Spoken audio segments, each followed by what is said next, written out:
Pang 14 days ko na ngayon. Last day na ng aking 14-day detox challenge sa organic barley, 50 times glutathione collagen. Kapansin-pansin naman ng resulta sa aking kutis at katawan.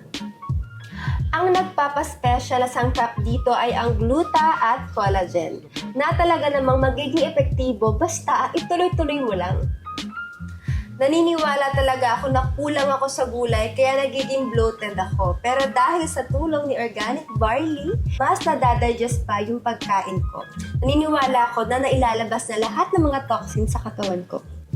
At syempre, certified FDA Philippines to, kaya safe na safe ka. Ang mga sangkap naman nito ay 100% barley grass powder, calcium, and vitamin C. Madaling inumin, walang asukal, at lasang matcha. Mas mainam tong inumin tuwing umaga para ma-digest ang mga kinakain nyo sa buong araw.